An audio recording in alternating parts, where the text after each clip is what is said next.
So I've just picked up a new car, and this car is very expensive considering it only has 240 brake horsepower. It's Japanese and it looks much faster than what it actually is.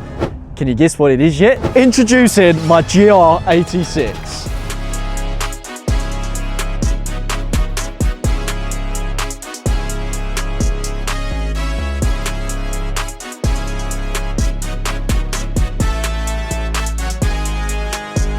You might be wondering, why on earth have I got a GR86? But it's for good reason. We are going to be building Europe's best GR86 ever to exist. And once we've built the ultimate GR86, one of you guys will be able to win it from 7 Days Performance. Plans for this car are massive. The car's going to sound better, the car's going to look better, the car's going to handle better. But one thing we're not going to do is touch the power of this car, because 240 brake horsepower is more than enough for the UK speed limits.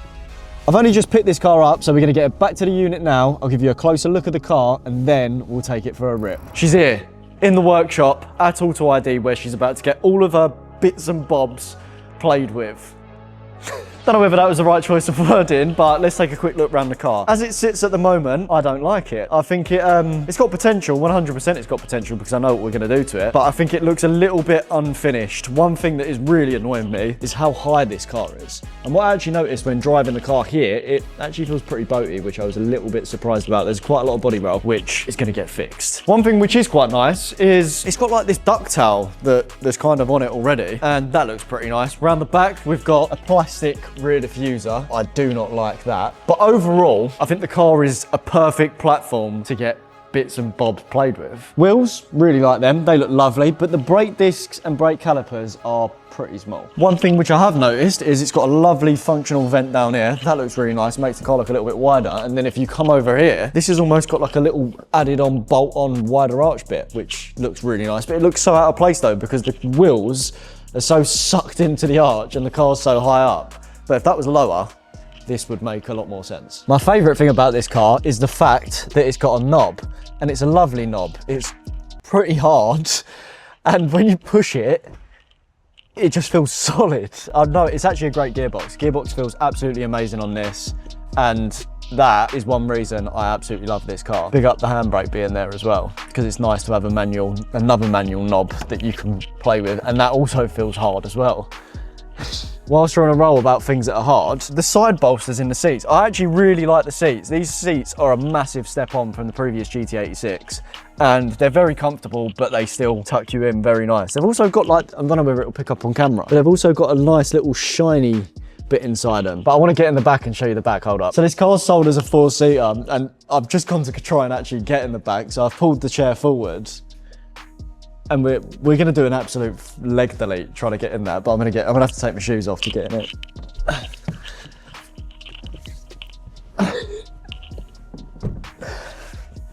That is absolutely perfect. Bro, it's so, my head's hitting this. There is no space at all for my feet. You'd have to sit like this. You have to sit like a little monk. If you are extremely small and have no legs, the seats are actually quite nice though, because they're like little buckets in the back. Let me move my tiny arse. And look, you can see, it's got like a nice little, yeah, I don't know about that. Oh my God, my arse is stuck.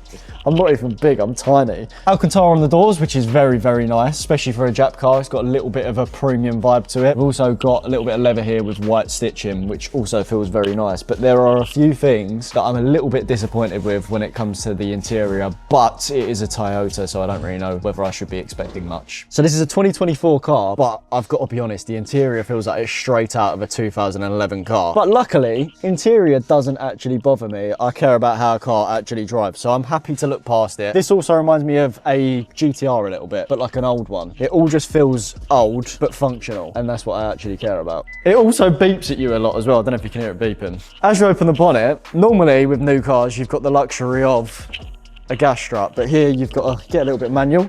Also, that doesn't really bother me, to be honest. I don't actually mind that. We have a flat 4 boxer engine. In the previous gen GT86, this produced 200 brake horsepower, but now this bad boy is producing 40 brake horsepower more at 240 brake horsepower. And I actually used to have a GT86, and one thing I absolutely hated about it was that it was so slow. And driving this back briefly, I can definitely tell there is a solid difference in power with that engine. But let's give it a quick rev and see what it sounds like.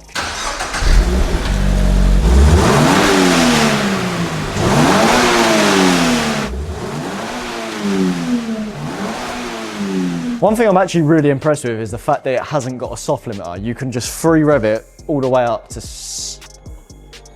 Wait, watch this. Sorry, this is a little bit off topic whilst we find out where it actually revs to. Watch this, ready? Hit 360s. That's quality.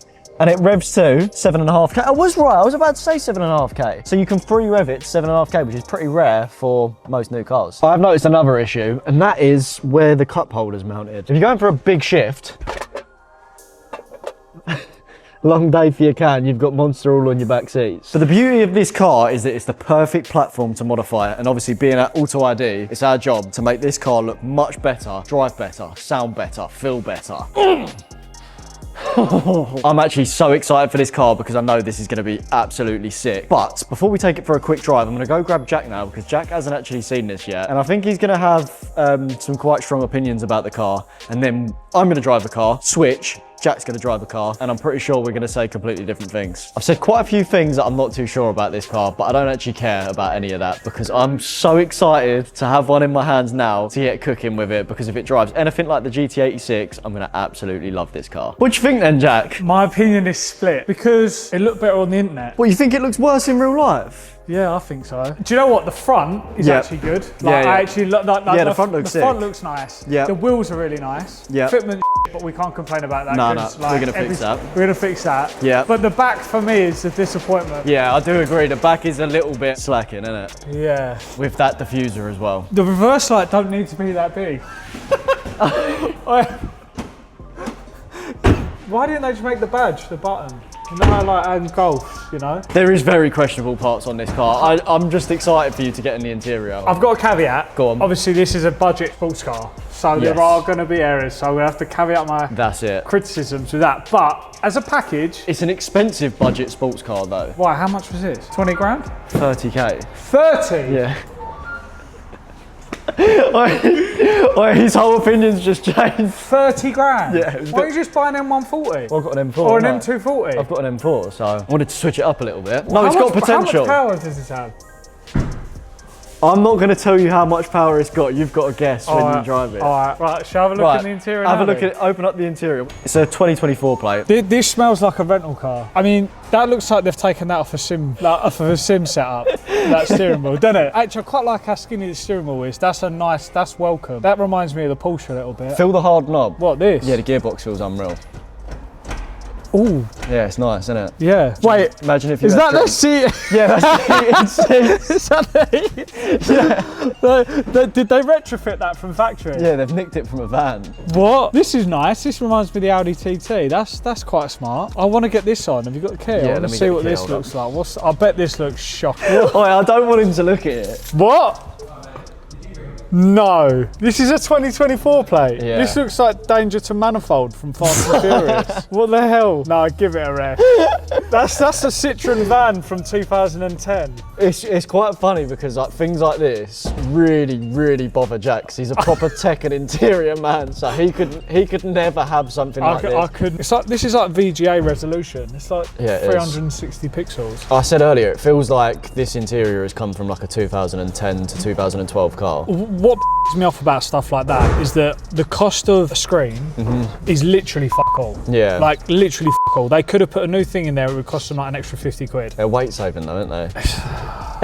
Basically a 911. Yeah. This is pretty, you know, like your GT3? Yeah. This drives so much better than the GT3. I'm about to find out. I don't know if I believe that somehow. Just judging some of the materials in the car here, yeah, I reckon they're operating at about a 95% margin on this car. They've not spent a penny like this. I think that is boot liner on the roof. 32 grand.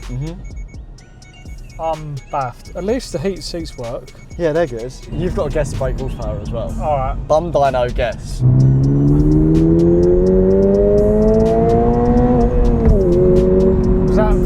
Was that that That was flat out, yeah. That's flat out? Yeah. What do you think? I'm gonna say that's about 190 horsepower. 190? Yeah. I'll give it some respect. Do you actually know nothing about this car? No, I literally know nothing about this car. Really? It's a 2.4 litre boxer engine. Okay, 2.4. Oh, all right, so it's got to be like 260. 240. 240? Yeah, 240, but it's pretty flat torque. It's actually a lot faster than the previous gen GT86. Oh, really? Because that was gutless, like that had to downshift to go up hills. But this to me now, considering I had that, feels like a nice amount of power. One thing I love about this car is, this is going to be interesting to see your thoughts. I think the steering feels really good. The whole car just feels like, it feels very like balanced. Don't sound too bad either. No, it's just a little bit screamy. And I love the fact there's a manual as well. It's fun though, like that's what I like about it. It's a nice power where you're not gonna kill yourself. The brakes feel horrible though.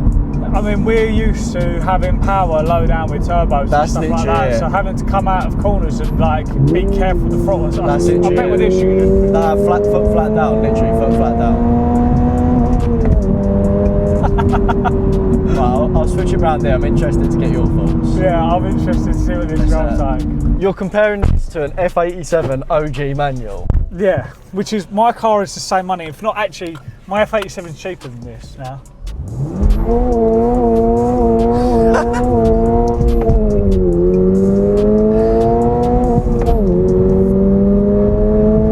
The glasses fell off. You can't help do that with the gear shifts, can you? No, it's good. It likes just to be smacked It loves it. That's quite nice, actually. What tyres is this running? It's got quite a high tyre profile. Guess the width. You ain't gonna believe it. 245s. 215. 215. They're space savers. Go down there, chuck a left. Yeah, it's got 215, and I think. Oh, I've just turned headlights on. I think they're a 40 profile. I think the steering feels lovely. Steering's super connected. There's no play in the steering at all. The torque actually midway through the gears ain't too bad. It's nice. I think it's a really nice amount of power. And the throttle response is really good actually, which you would expect with an NA. Just like a GT3, innit? It reminds. I was just driving, thinking this really reminds me of a car I've been driving recently. I can't think what it is. It's the GT3. But it's the GT3, yeah. Yeah, throw this GT3 on the screen. I mean, the brakes just feel like in my Volkswagen Tiago. Yeah, they're bad. They're just normal brakes.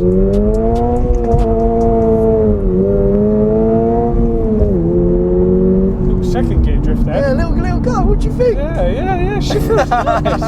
I need to caveat this because it should feel nice. It's got literally nothing else going for it other than the way it drives. You're gonna turn this around? Excited.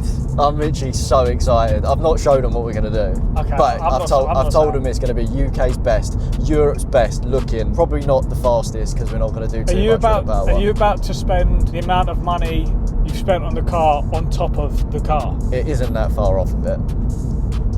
Once it gets going, well, what was that shit? Little flat shift.